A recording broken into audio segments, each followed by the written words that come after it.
La retransmisión en directo que realizó anoche Antonio David Flores se convirtió en uno de los temas más comentados entre quienes siguen de cerca la crónica social.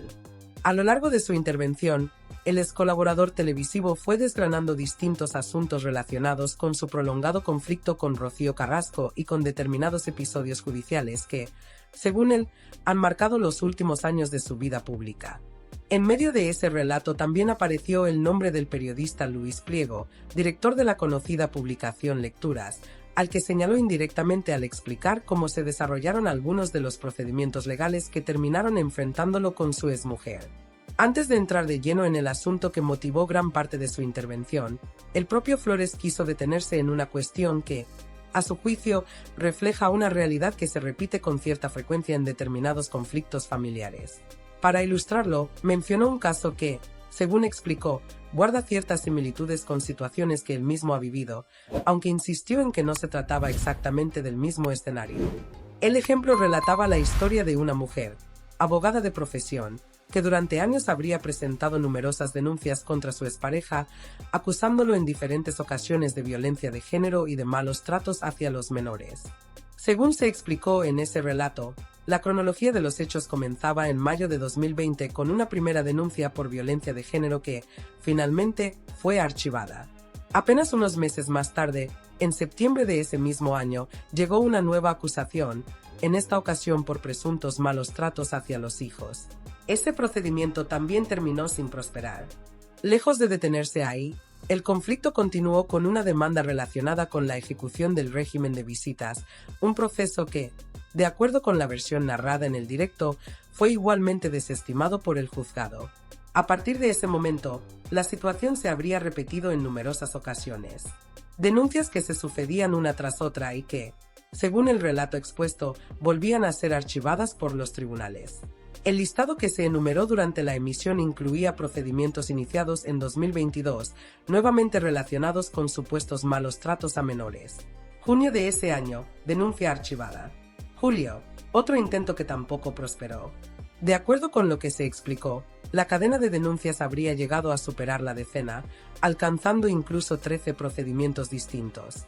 En medio de esa larga sucesión de procesos judiciales, quien relataba el caso subrayó un detalle que consideraba especialmente significativo.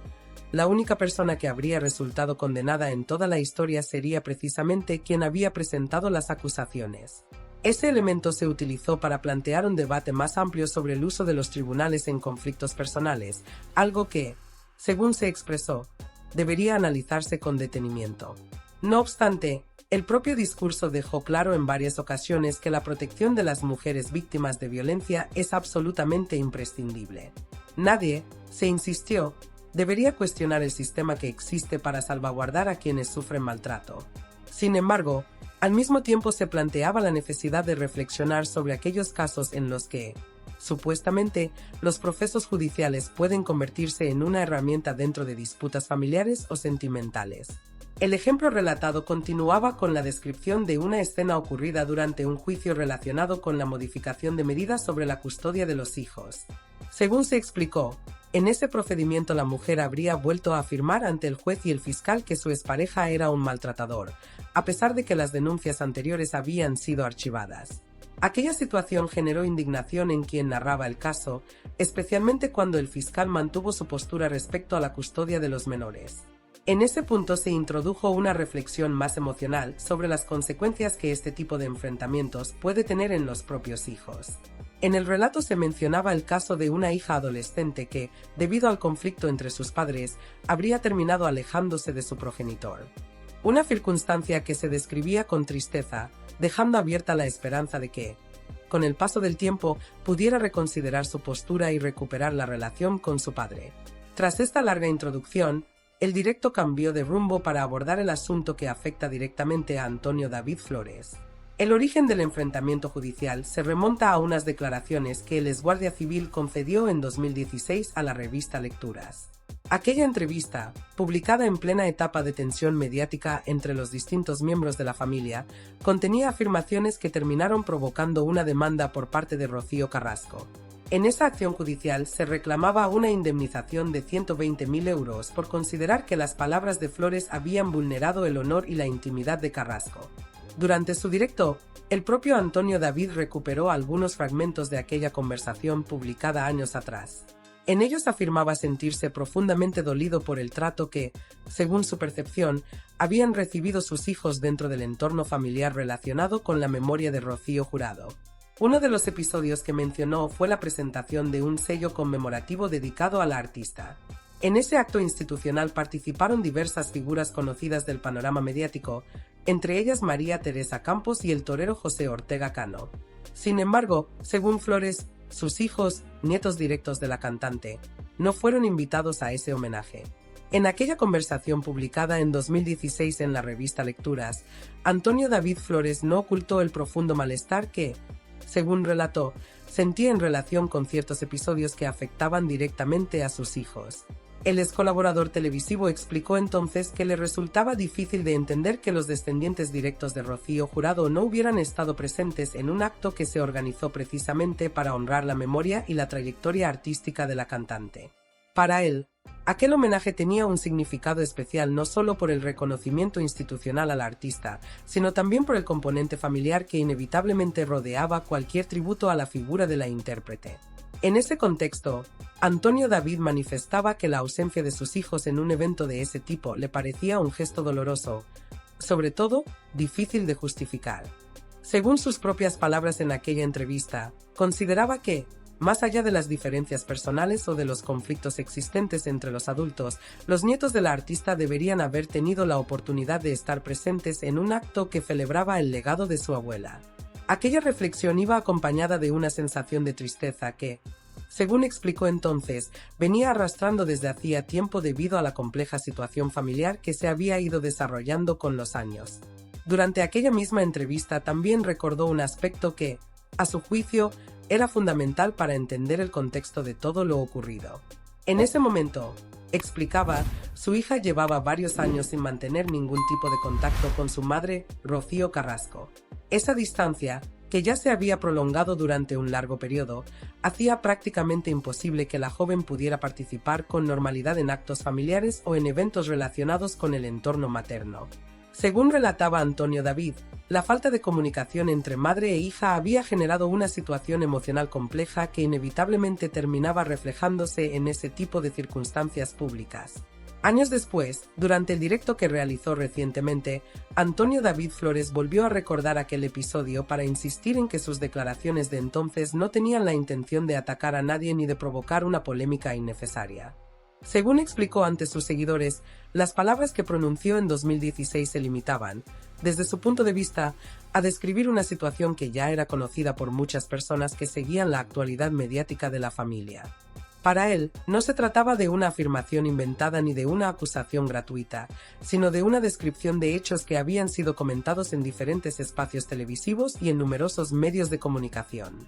Por esa razón, aseguró que siempre le resultó difícil comprender cómo unas declaraciones de ese tipo terminaron derivando en una demanda judicial por una supuesta vulneración del honor y de la intimidad. Durante su intervención explicó que, en su opinión, las palabras que pronunció se encontraban dentro de los límites del derecho a la libertad de expresión, especialmente teniendo en cuenta que se referían a situaciones que ya habían sido objeto de debate público en distintas ocasiones. El tiempo fue pasando y aquel conflicto terminó trasladándose al ámbito judicial. El procedimiento siguió su curso durante varios años, atravesando distintas fases procesales y generando un largo recorrido legal que mantuvo enfrentadas a las partes implicadas. Finalmente, el asunto llegó a la Audiencia Provincial de Madrid, donde se revisó el caso con mayor profundidad. Tras analizar los argumentos presentados por ambas partes, el tribunal decidió desestimar la reclamación presentada por Rocío Carrasco. La resolución judicial no solo rechazaba la indemnización que se había solicitado, sino que además establecía que debía hacerse cargo de las costas del procedimiento.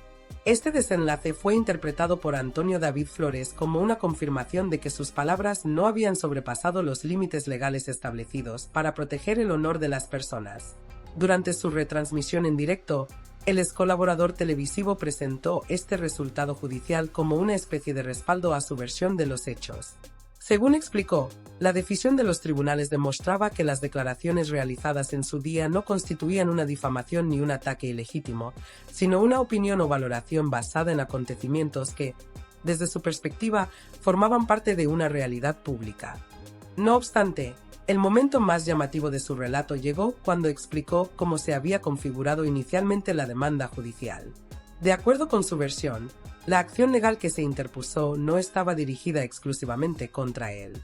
En un primer momento también incluía a la propia revista Lecturas, que había publicado la entrevista, y por extensión al periodista Luis Pliego, quien dirige la conocida cabecera de prensa del Corazón. Sin embargo, según relató Antonio David durante su directo, cuando el procedimiento judicial alcanzó un momento decisivo en los tribunales se produjo un cambio significativo en la estrategia legal. La demanda contra la revista fue retirada, lo que provocó que el proceso continuara únicamente contra él como único demandado en el caso. Para el exguardia civil, esa decisión tuvo consecuencias que, en su opinión, resultaron evidentes con el paso del tiempo. Durante su intervención insinuó que, a partir de ese momento, la línea editorial de la revista habría adoptado una postura más cercana a la versión defendida por Rocío Carrasco. Según explicó, desde su punto de vista el tratamiento informativo que el medio dio a determinados episodios posteriores reflejaba una inclinación clara hacia esa perspectiva del conflicto. Antonio David incluso comparó esta situación con otros episodios similares que, según él, se habrían producido en el pasado con diferentes productoras televisivas o programas de entretenimiento. En su relato sugería que algunas empresas mediáticas habrían modificado su posicionamiento después de verse implicadas en procedimientos judiciales relacionados con este largo enfrentamiento familiar. A pesar de que la resolución de la audiencia provincial supuso una victoria en esta fase del proceso, el caso todavía no está completamente cerrado. Durante el directo se explicó que la parte demandante ha presentado un recurso ante el Tribunal Supremo, lo que significa que el asunto podría llegar a ser revisado por la máxima instancia judicial del país. Si el alto tribunal decide admitir el recurso y estudiar el caso, el procedimiento podría prolongarse durante varios meses más. En ese escenario, el Supremo tendría la última palabra sobre la interpretación jurídica de las declaraciones realizadas en su día y sobre si éstas deben considerarse o no una vulneración del honor. Mientras tanto, el enfrentamiento mediático y judicial entre Antonio David Flores y Rocío Carrasco continúa siendo uno de los conflictos familiares más prolongados y mediáticos dentro de la crónica social española. Durante más de una década, este caso ha ocupado innumerables titulares, ha protagonizado debates televisivos y ha generado una gran cantidad de opiniones enfrentadas tanto en los medios como entre el público. Con su intervención en directo, Antonio David quiso transmitir la idea de que durante años se ha construido una narrativa pública sobre su figura que, según él, no coincide con lo que realmente ha ocurrido en los tribunales. Por esa razón decidió repasar con detalle las diferentes etapas del proceso judicial y recordar las circunstancias en las que se produjeron aquellas declaraciones de 2016. En su opinión, muchas de las acusaciones que se han difundido sobre su persona no han tenido un respaldo claro en las resoluciones judiciales que se han dictado hasta ahora. De ahí que insistiera en la importancia de analizar los hechos con calma y de esperar a que los tribunales terminen de pronunciarse definitivamente sobre todos los asuntos pendientes. El directo concluyó con una reflexión dirigida a quienes siguen su actividad en redes sociales. Antonio David invitó a sus seguidores a formarse su propia opinión sobre este largo conflicto familiar, recordando que se trata de una historia que lleva más de 10 años ocupando espacio en la prensa del corazón y que, a pesar del tiempo transcurrido, todavía podría tener nuevos capítulos en función de lo que decida finalmente el Tribunal Supremo.